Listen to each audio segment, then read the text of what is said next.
আল্লাহর কোন বান্দা যদি কোনো গুনাহ, ইমানদার নাফরমান যদি লাগাতার গুনাহ চলতে থাকে, একটা গুনাহ টানা করতে থাকে, তো আল্লাহ তারে তিনটা সাংঘাতিক শাস্তি দেয়। কথা বুঝছেন আমার? মানে এক তো হলো আমার গুনাহ হয়ে গেছে, আমি ছেড়ে দিছি, আবার সাথে সাথে ভুল হয়ে গেছে। আর একটা হলো গুনাই আমার জিন্দিগি, আমি গুনাহটাকে, আল্লাহর এই নাফরমানিটাকে আমার জীবনের সাথে মিশাই ফেলছি। এটাই আমার ধারাবাহিক 10 বছর, 5 বছর, 20 বছর, 6 মাস আমি একই রকম নাফরমানি করছি। এরকম যদি করো হয়, আল্লাহ যখন অসন্তুষ্ট হয়, ভাই ছেলেরা তোমরাও শোনো, আল্লাহ তখন তাকে তিনটা সাংঘাতিক শাস্তি দেয়। কি কি? 1 নাম্বার, আদাল্লাহুল্লাহ, আল্লাহ তখন নিজে নারাজ হয়ে আল্লাহই তাকে পথভ্রষ্ট, গোমরা করে দেয়। যা, ঠিক আছে বান্দা, আজ 6 মাস আমাকে মনে পড়লো না, আজ 6 বছর আমাকে মনে পড়লো না, আজ 20 বছর এক টানা এই গুনাহ করছো, ছাড়তে পারলা না, ঠিক আছে, লম্বা সময় আজকে আমি সিদ্ধান্ত নিলাম, তুমি বান্দা, আদাল্লাহুল্লাহ, আমি তোমাকে গোমরা করে দিলাম, জান্নাতের রাস্তা থেকে সরায় দিলাম, যা না ফরমান, এবার তুই যেদিকে মন চায় যা। এটা আল্লাহ করে। 2, ও খাতামা আলা সামঈহি ওয়া কলবি, কোরআনের আয়াত। আল্লাহ বলে 2 নম্বর শাস্তি দেই, গুনাহ যখন লম্বা হয়, নাফরমানি যখন দীর্ঘদিন হয়ে যায়, আমি আল্লাহ নারাজ হয়ে একদিন কান এবং অন্তর এই দুইটার মধ্যে মোহর মেরে দিই। ও খাতামা আলা সামঈহি ওয়া কলবি, কানে এবং অন্তরে আল্লাহ বলেন আমি মোহর মেরে দিই। অর্থাৎ তখন আর এই কান হকের কোনো কথা, আখেরাতের কোনো কথা শুনে না। এই অন্তর আল্লাহ, পরকাল, আখেরাত, মৃত্যু পরবর্তী মিজান, হাসর নসর কিছুই আর এই অন্তর বোঝে না, মোহর মেরে দেয়, একবারে সিল মেরে দেয়। 3, ওয়াজআলা আলা বাসারিহি গিশাওয়া, আল্লাহ বলে আমার নাফরমানি যখন বেড়ে যায়, আমি 3 নম্বরে চোখের সামনে পর্দা ফেলে দিই। আচ্ছা এবার বলেন তো, আপনি বলেন, একজন বুঝের মানুষও যদি ভাবেন, আপনি বলেন, আল্লাহ যদি কাউকে পথ ভুলাইয়া দেয়, আল্লাহই যদি কারণ কান আর অন্তর মোহর মেরে দেয়, আল্লাহই যদি কারো চোখের সামনে পর্দা ফেলে দেয়, এবার তারে হেদায়েত দিবে কে? বলো না ভাই, তোমারে এবার আলোর পথ দেখাবে কে? তোমারে এবার জাহান্নাম থেকে বাঁচাবে কে? এই ঠিক এই কথাটাই আল্লাহ কোরআনে বলছে। এরপরে কথা এটাই, ফামান ইয়াহদিহি মিন বাদিল্লাহ, রব্বুল আলামিন বলে, বন্ধু আমি যাকে গোমরা করে দিলাম, আমি যার কান আর অন্তর মোহর মেরে দিলাম, আমি যার চোখের উপরে পর্দা ফেলে দিলাম, এবার বন্ধু বলেন তো, ফামান ইয়াহদিহি মিন বাদিল্লাহ, আমি আল্লাহকে বাদ দিয়ে বলেন তো এই নাফরমানকে হেদায়েত কে দিবে? কে দিবে? আর কোত্থেকে আলো পাবে? দুনিয়া তো চলবে বাপ। আপনি এবার বলেন, আমি রাগ করে নাই, বুঝার জন্য বলি, আজকে যার বয়স 60 বছর, 50 বছর যে মুরব্বীর বয়স, এবড়া এখনো বিড়ি খায়, আপনি মনে করেন তো এবড়ার এই নাফরমানিটা যে কতদিন ধরে? কথাটা বলেন,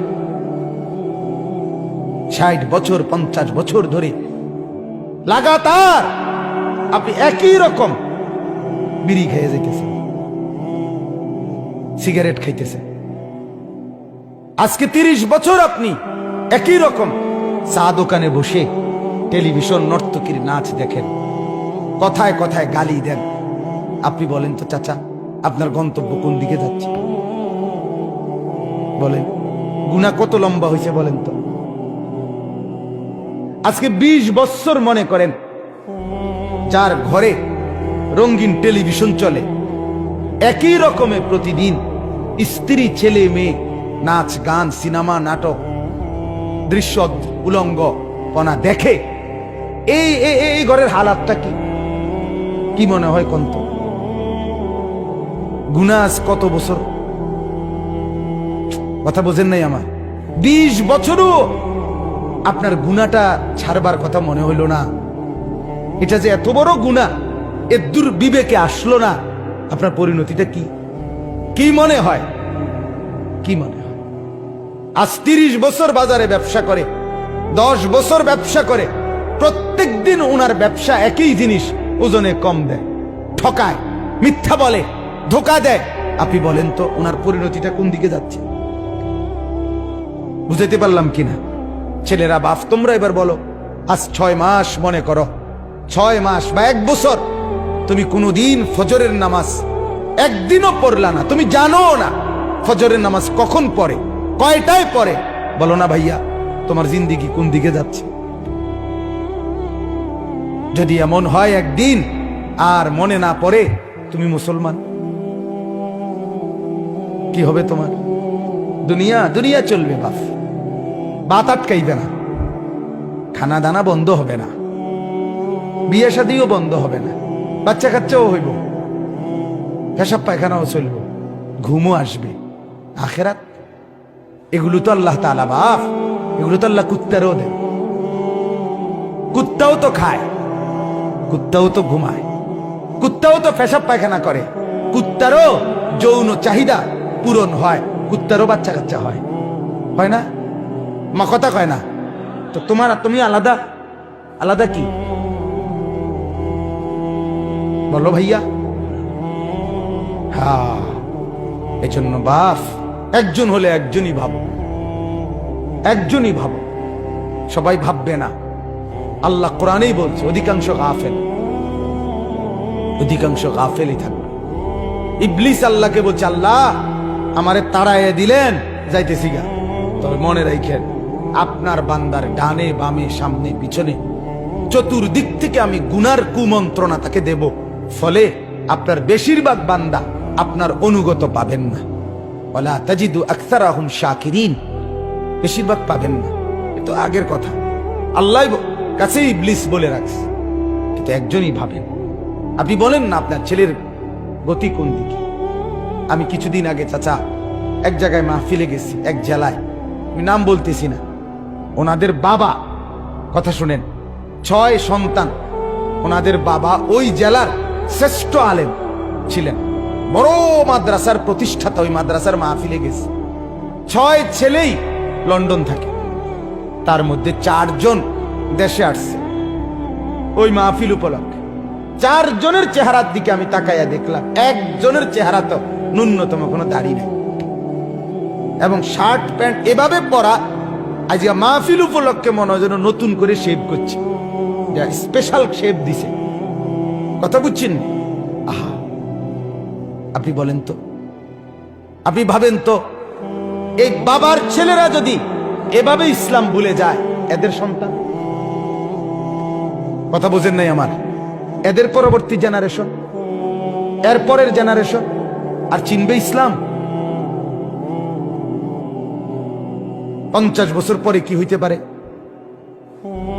ছেলেরা এবার তোমরাও বলো ভাই, আমার অনুরোধ ভাই, আমি খুব বেশি আহাজারি করি, তোমরা এই ছেলেরা তোমরা বলো, তোমরা যদি জীবন এমন হয়, তোমাদের এই বয়সে তোমরা যদি সারা দিন মোবাইলেই ছবি দেখো, নাচ দেখো, গান দেখো, সিনেমা দেখো, নর্তকী দেখো, এক ওয়াক্ত নামাজ পড়তে যদি মন না চায়, তো তোমার সামনে যে জেনারেশন আসবে, আমি যেমন আমার বাবার ছেলে, আমারও তো এখন 4টা ছেলে মেয়ে, কথা বলেন না কেন? তো তোমার সামনেও তো চিনেই আগামী 20 বছর পরে, আগামী 30 বছর পরে তোমরাও ছেলেরা, তোমাদেরও তো জেনারেশন আসবে। আল্লাহ চাহে তো তোমরাও তো বিয়ে করবে, তোমরাও তো ইনশাআল্লাহ সন্তানের বাবা হবে। তুমি ভাবো তো, তোমার আখলাক যদি এমন হয়, তো তোমার সন্তানটা কি করবে তখন? তুমি বাবা হয়ে যদি কোনদিন ফজরের নামাজ না পড়ো, ও তো চিনবেই না নামাজ, ও তো আখিরাত চিনবেই না, ও তো পরকাল চিনবেই না, ও তো আল্লাহ চিনবেই না। এজন্য দয়া করুন, দয়া করেন বাবারা, আপনাদেরকেও বলি, আপনি আপনার ছেলের দিকে নজর দেন, মেয়ের দিকে নজর দেন, স্ত্রীর দিকে নজর দেন, এটা জিম্মাদারি। ফালিযালিকা ফাদউ, দাওয়াত দেন, আল্লাহর দিকে দাওয়াত দেন, তাহলে নিজের স্ত্রী, নিজের ছেলে, নিজের মেয়ে, নিজের পাড়া, নিজের মহল্লা, নিজের এলাকা, এক উম্মতের দায়িত্ব আমাদের তো শুধু এতটুকুও না, সারা পৃথিবী দাওয়াত দেওয়া, সমস্ত মানুষকে আল্লাহর দিকে ডাকা, এটাই আমাদের জিম্মাদারি। সেই ব্যাপক দায়িত্ব আমাদের, সেখানে আমরা কিছুই না করলে আল্লাহর কাছে কি জবাব দিব বলে?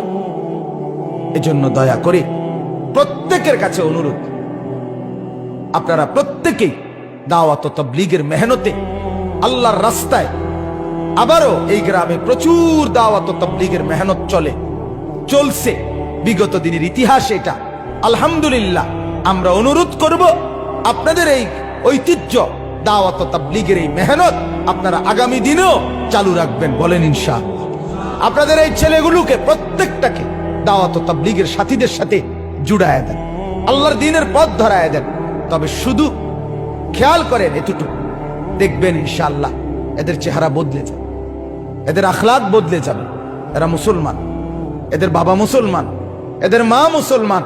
এরা জন্মের পরে কানে নর্তকীর আওয়াজ শুনে নাই, আজান শুনছে, গান শুনে নাই। এরা এদেরকে গুনাহ ভুলায় দিছে, নারীর ফাঁদ ভুলায় দিছে। ইনশাআল্লাহ ধুয়ে মুছে সাফ করে দিলে দিল আবার স্বচ্ছ আয়নার মতো পরিষ্কার হবে, আল্লাহর জন্য জান বাজি করে লড়বে ইনশাআল্লাহ। লড়বে এই ছেলেরাই লড়বে, এই ছেলেরাই লড়বে। সারা দেশ জুড়ে আলহামদুলিল্লাহ মুসলমানের অগণিত যুবক আল্লাহর দ্বীনের জন্য এগিয়ে আসতেছে, বলেন আলহামদুলিল্লাহ। অতএব দাওয়াত, এই মিশন আপনারা প্রত্যেকেই আপনাদের জীবনে বাস্তবায়ন করবেন। ছেলেরা ইনশাআল্লাহ, যে ছেলেরা আছেন এখানে, ভাই তোমরা ভাই নিয়ত করো, তো এমনি নিয়ত করো না হাত তুলে যে আমরা আল্লাহর রাস্তায় সময় দেবো ইনশাআল্লাহ। নিয়ত করো ভাই, আল্লাহ তাআলা তৌফিক দান করেন, আল্লাহ তাআলা কবুল করেন।